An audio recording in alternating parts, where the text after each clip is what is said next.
Bonsoir à tous, soyez les bienvenus dans Au Quotidien. Ce jeudi soir, c'est un plaisir de vous retrouver au programme. Dans quelques instants, le journal de la rédaction, la météo. Et puis à 18h45, ciao Italia, puisqu'on fera la rencontre de Susanna, une jeune italienne en volontariat européen chez nous en Sarthe. On lui posera plein de questions sur sa vie en Italie et ses impressions après ces quelques mois passés en Sarthe. Tout ça, c'est à 18h45, mais pour démarrer, vous le savez, c'est le journal.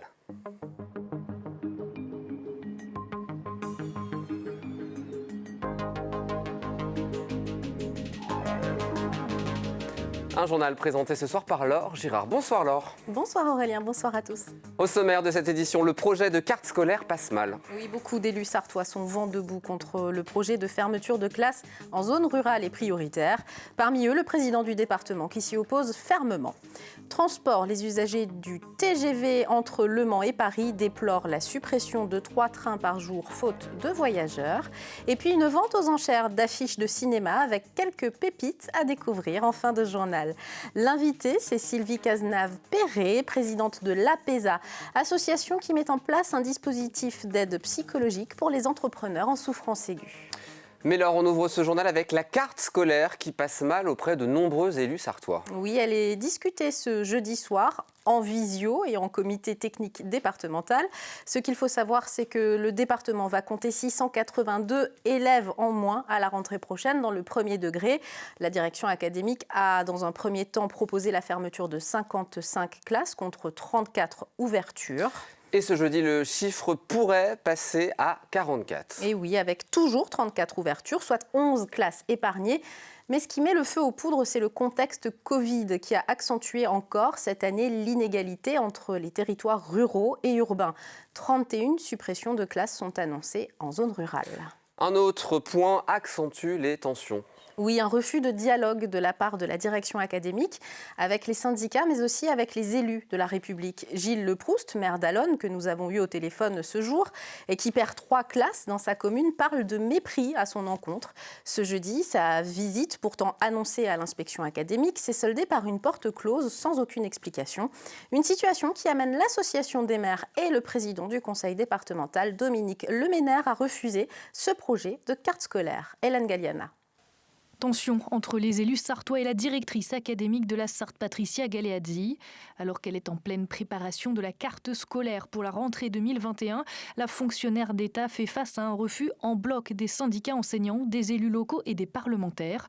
Le président du conseil départemental la rencontre par visioconférence ce jeudi soir pour statuer sur les ouvertures et fermetures de classes. Dans un courrier adressé quelques heures plus tôt dans la journée, Dominique Leménaire dénonce ces 38 fermetures annoncées en milieu rural qui mettrait en difficulté les communes. On est devant le fait accompli, c'est-à-dire des annonces de fermeture dans des toutes petites communes où le fait de garder une classe est un élément d'attractivité, un élément aussi d'égalité. Alors bien évidemment, il y a des rôles sur les effectifs, mais c'est à prendre avec mesure parce qu'il y a des besoins qui sont ceux des territoires comme les nôtres, avec une répartition où on n'a pas la volonté de mettre des enfants dans des cars pour qu'ils fassent une demi-heure de trajet de plus tous les jours. Donc il y a vraiment des sujets comme ça qu'il faudrait prendre en compte dans l'aménagement de notre territoire et du département. Emmanuel Franco, président des maires de la Sarthe, lui aussi signataire du courrier, dénonce un mépris envers les élus locaux. La directrice académique n'a pour l'instant pas communiqué auprès des médias. La nouvelle carte scolaire devrait être validée ce jeudi dans la soirée.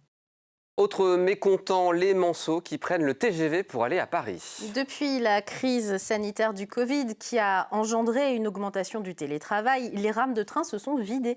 La SNCF a logiquement réduit son offre de trajet entre Le Mans et Paris, mais la suppression de 3 liaisons entre ces deux villes impacte le quotidien de nombreux abonnés Manceaux. Margot Bianco. 3 TGV de moins pour regagner Le Mans depuis Paris. C'est la conséquence du faible taux de remplissage des wagons. La SNCF, qui a pour consigne nationale de ne plus s'exprimer face à une caméra, nous indique par écrit « Le trafic pour motif professionnel est en baisse de 70% sur nos lignes ». Les usagers manceaux déplorent un manque de concertation, mais aussi d'efforts sur le coût de l'abonnement. Il paraît difficile de dire je vous prélève 100% de votre abonnement, mais je vous supprime un train essentiel sur lequel vous comptiez.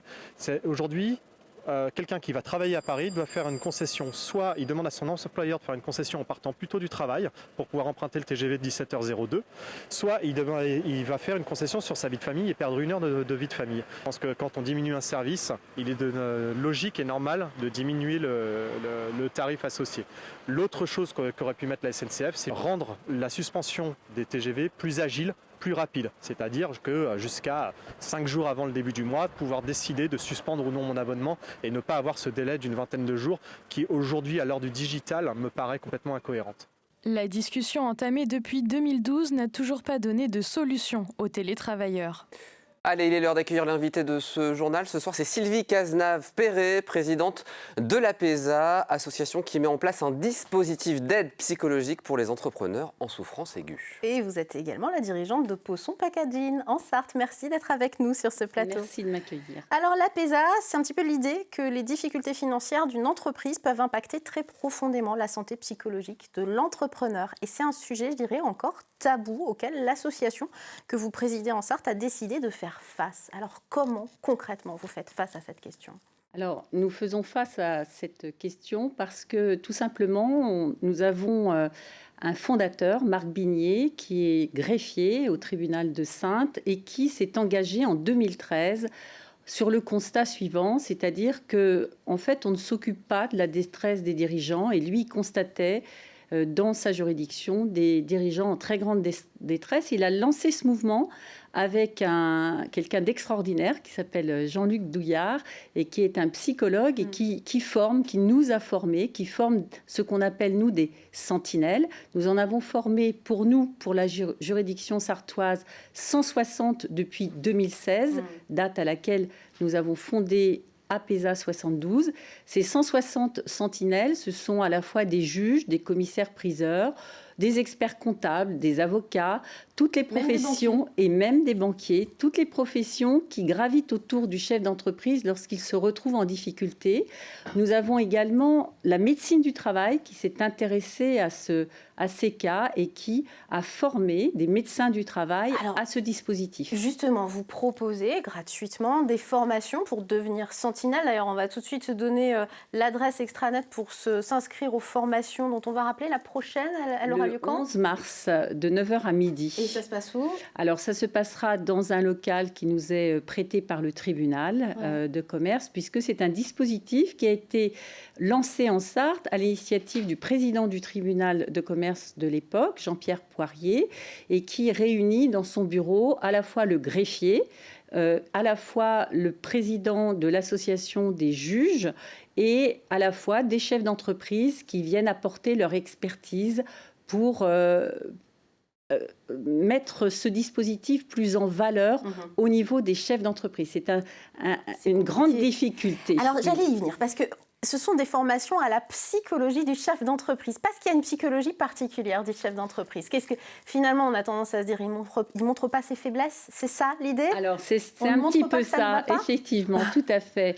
Le chef d'entreprise, il travaille, il agit en mode projet. En fait, quand il fonde son entreprise, il espère réussir à mettre en œuvre son projet. Il est dans une mouvance de réussite, et pour lui se projeter dans une situation d'échec, c'est très souvent insoutenable. Et donc, il est plutôt en mode « j'apporte une solution » et parfois, la solution extrême qui va être de dire « je quitte la vie, tout simplement, parce que c'est trop difficile, parce que j'ai raté. » Une détresse psychologique. Et il y a cette détresse psychologique. Et en outre, en France, on sait que l'échec, c'est quelque chose qui n'est pas bien vécu. On n'entre pas, on ne considère pas l'échec comme quelque chose de normal dans un parcours. Tant un sportif a le droit d'échouer, c'est-à-dire de rater son saut à la perche et recommence, etc.